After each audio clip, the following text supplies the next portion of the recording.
The cardiac cycle refers to the sequence of events that occur and repeat with every heartbeat.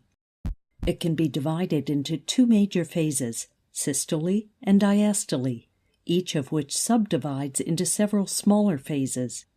Systole and diastole, when not specified otherwise, refer to ventricular contraction and relaxation, respectively. Reminders: blood flows from higher to lower pressure.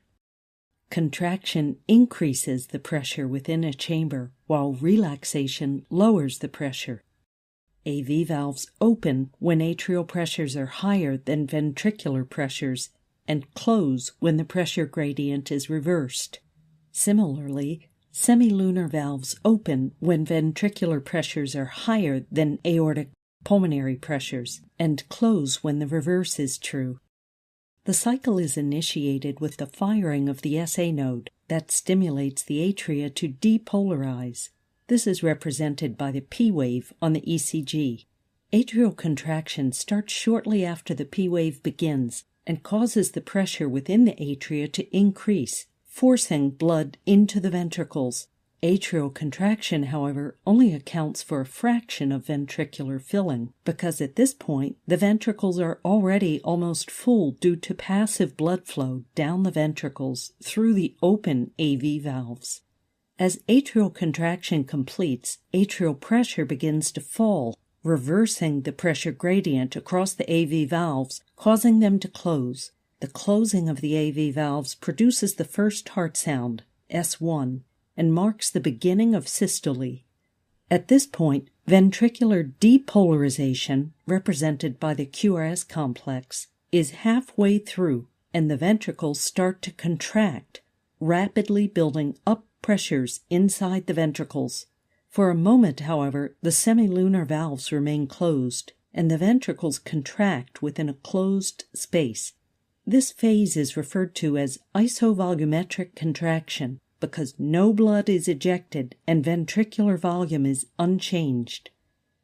Ventricular ejection starts when ventricular pressures exceed the pressures within the aorta and pulmonary artery. The aortic and pulmonic valves open, and blood is ejected out of the ventricles. This is the rapid ejection phase.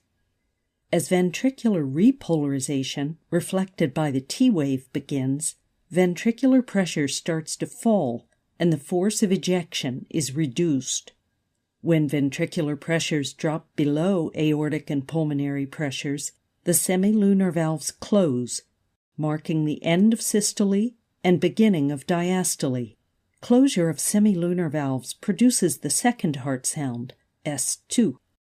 The first part of diastole is, again, isovolumetric, as the ventricles relax with all valves closed. Ventricular pressure drops rapidly, but their volumes remain unchanged. Meanwhile, the atria are being filled with blood and atrial pressures rise slowly. Ventricular filling starts when ventricular pressures drop below atrial pressures, causing the AV valve to open, allowing blood to flow down the ventricles passively. The atria contract to finish the filling phase, and the cycle repeats itself.